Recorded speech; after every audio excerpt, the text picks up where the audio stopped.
Hello, నేను మిస్ఎస్ రావు. Garikapati Narasimha Rao guarantee ఇప్పటి వరకు మనకి తెలిసినటువంటిది ఏంటంటే, ఆయన ఒక సహస్రావధాని, మహాసహస్రావధాని, అష్టావధాని ఇవన్నీ కూడా గుర్తొస్తుంటాయి. అంతేకాదు పద్మశ్రీ అవార్డు గ్రహీత. ఆయనకు అవార్డులు, రివార్డులు, గండపెండరాలు ఇవన్నీ కూడా చాలా కరతలామలకం. ఆయన అపారమైనటువంటి జ్ఞానం కలిగినటువంటి ప్రవచనకర్త.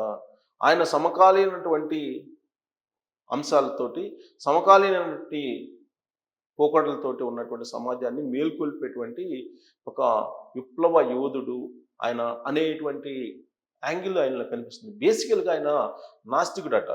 కొన్ని రోజుల పాటు చాలా నాస్తికుడిగా ఉండేవాళ్ళు అని చెప్పి తెలుస్తుంది.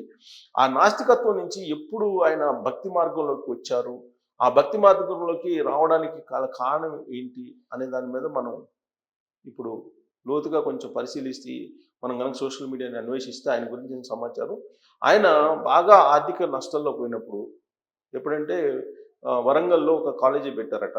పెట్టినప్పుడు ఆయన భారీగా నష్టపోయారు. ఆయన మొత్తం ఒంటి బట్టలు తప్ప ఏమీ లేనటువంటి పరిస్థితుల్లో ఆయన అప్పుడు వరకు నాస్తికుడిగా ఉండేటువంటి ఆయన అప్పుడు ఎవరో చెప్పారట, వాళ్ళ ఫ్రెండ్స్ లేదంటే వాళ్ళ సమకాలికులు ఎవరో, మీరు నాస్తికత్వాన్ని వదిలిపెట్టి మీరు కనుక భక్తి మార్గంలోకి వస్తే బాగా కలిసి వస్తుంది అని చెప్పేసి.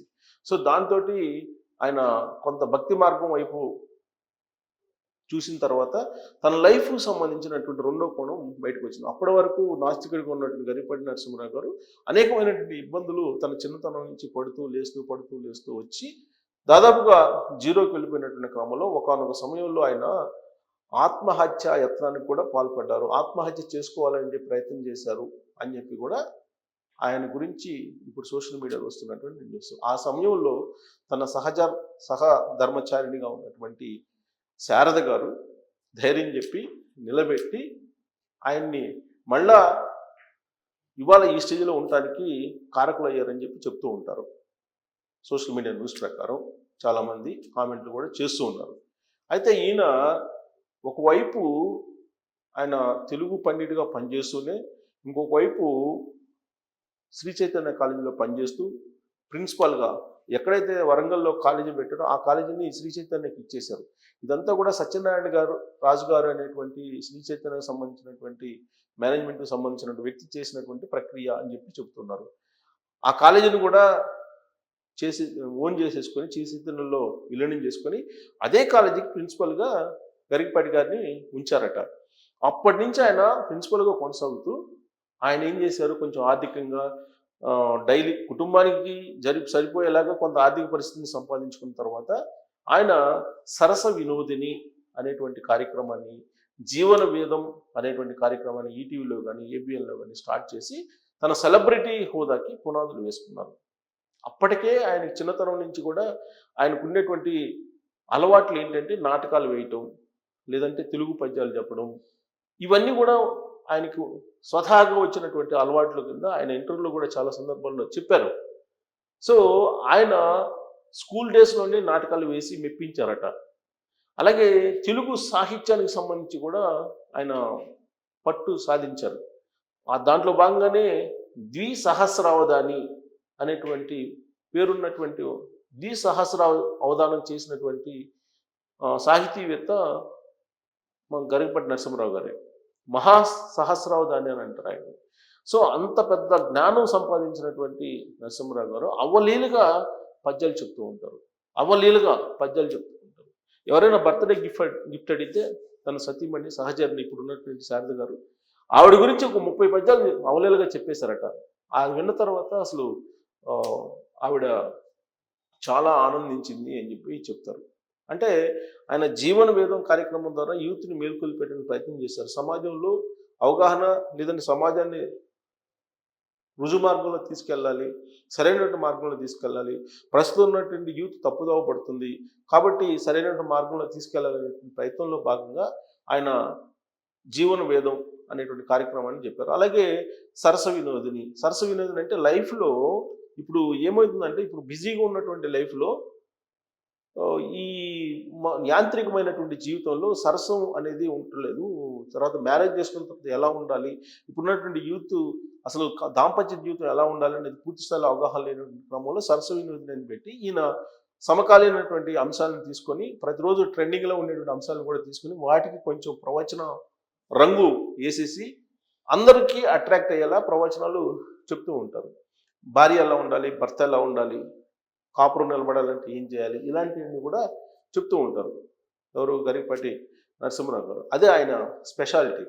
అందుకే యూత్ కూడా ఫాలో అవుతుంటారు. భార్యాభర్తలు లేదంటే కుటుంబం నిలబడాలంటే ఏం చేయాలి అనే దాని మీద కూడా ఆయన చెప్తూ ఉంటారు. బహుశా ఆయన వ్యంగ్యోక్తులు, వ్యంగ్యంగా ప్రవచనాలు చెప్తుంటారు. వ్యంగ్యంగా చెప్తూ మిగిలినటువంటి వాళ్ళకి భిన్నంగా తనదైనటువంటి శైలిలో ఆకట్టుకునేటువంటి ప్రయత్నం చేస్తూ ఉంటారు. అందుకే ఆయన ఏదైనా కాలేజీలో కానీ లేదంటే ఎక్కడైనా ఫంక్షన్స్లో కానీ ప్రధానంగా కాలేజీలో వాళ్ళు కాలేజీ మేనేజ్మెంట్ వార్షికోత్సవం వచ్చిందంటే కనుక గరికపాటి గారికి ఇన్విటేషన్ల పరంపర కొనసాగుతుంది. అందుకే ఆయన భారీగా ఛార్జ్ చేస్తారు ప్రవచనాలు చెప్పడానికి కూడా అనేటువంటి ఒక అభిప్రాయం కూడా ఆయన మీద ఉంది. ఆయనేమో నేను ఇచ్చినంత వరకు తీసుకుంటానని చెప్తున్నారు. కానీ ఆయన ఏ వార్షికోత్సవాలు రావాలన్నా ఏదన్నా ఫంక్షన్కి వచ్చి ప్రవచనాలు చెప్పాలన్నా కానీ లక్షల్లో ఆయన ఫీజులు వసూలు చేస్తారు, లక్షల్లో తీసుకుంటారు అనేది కూడా ఆయన మీద ఉన్నటువంటి ఒక అభిప్రాయం ఈ మధ్యకాలంలో. పైగా ఆయన వస్తే కనుక పట్టు వస్త్రాలతోటి సన్మానాలు చేయాలి, ఏదో ప్రోటోకాల్ ఒకటి ఉంటుంది. ఆ ప్రోటోకాల్ని ఖచ్చితంగా పాటించాలని చెప్పి ముందే చెప్తారనేది కూడా ఆయన మీద ఉన్నటువంటి అభిప్రాయం. అందుకే సరస వినోదిని అనేటువంటి కార్యక్రమం ద్వారా ఈయన యూత్ని బాగా ఆకట్టుకున్నారు. జీవితం గురించి బాగా చెప్తూ ఉంటారు. అలాగే ఆయన చెప్పేటువంటి ప్రవచనాలు ఏదైతే ఉన్నాయో అవన్నీ కూడా యూత్కి బాగా హార్ట్ టచింగ్లో ఉంటాయి. దానికి కారణం ఏంటంటే లవ్ గురించి ఎక్కువ చెప్తుంటారు. లవ్ గురించి కానీ, లవ్ చేసినటువంటి వాళ్ళు ఎలా ఉంటారు, లవ్ చేసిన తర్వాత పెళ్లి చేసుకుంటే ఎలా ఉంటుంది, ఆ సందర్భంలో తల్లిదండ్రులు ఎలా ఉంటారు, ఇవన్నీ చెప్తుంటారు. అలాగే తిండి విషయంలో కూడా చెప్పారు, కులాల విషయంలో కూడా చెప్పి చాలా సందర్భాల్లో ఆయన వివాదం అయ్యారు. కులాల గురించి చెప్పి వివాదం అయ్యారు, అలాగే తిండి విషయం గురించి చెప్పి వివాదం అయ్యారు. ఆయన శ్రీరాముడు నాన్ వెజ్ అని చెప్పారు. జనరల్గా అన్ని మతస్థులు మనం చెప్తే చాలామంది గొడవలు చేశారు.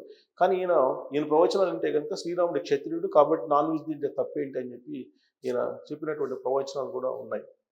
అలాగే వివాదాస్పదం మహిళల గురించి, మహిళా వేషధారణ గురించి ఆయన ప్రవచనాలు చెప్పి అనేక సందర్భాల్లో వివాదం అయ్యారు. బహిరంగ క్షమాపణ కూడా మహిళలకు ఒక సందర్భంలో చెప్పారు. ఇక మెగాస్టార్ చిరంజీవి గురించి కూడా ఆయన అలైబలై సందర్భంగా ఒక కార్యక్రమానికి అటెండ్ అయితే చిరంజీవి గారితో మహిళలు ఫోటోలు తీసుకోవడానికి వెళ్తే అది నచ్చనటువంటి గరికపాటి గారు, చిరంజీవి గారు మీరు కనుక ఆ విధంగా ఫోటోషూట్ పెడితే నేను వెళ్ళిపోతాను, మీరు ఇక్కడికి వస్తారా, నన్ను వెళ్ళిపోమంటారా అని చెప్పి ఆయన చేసినటువంటి కామెంట్ ఏదైతే ఉందో అది మెగా ఫ్యాన్స్ బాగా వెంటబడ్డారు గరికపాటి వెంట. సో ఇలా ప్రతి అడుగడుగులో వివాదాస్పదం, సంచలన అంశాలకు తెరలేపినటువంటి ప్రవచనకర్త గరికపాటి నరసింహరావు గారు. సో దాంట్లో కూడా సరసం ఉంది అని చెప్పి భావిస్తూ ఉంటారు ఆయన. అందుకే సరస వినోదిని అనేటువంటి కార్యక్రమం పెట్టుకొని ఆయన పాపులర్ అయ్యారు.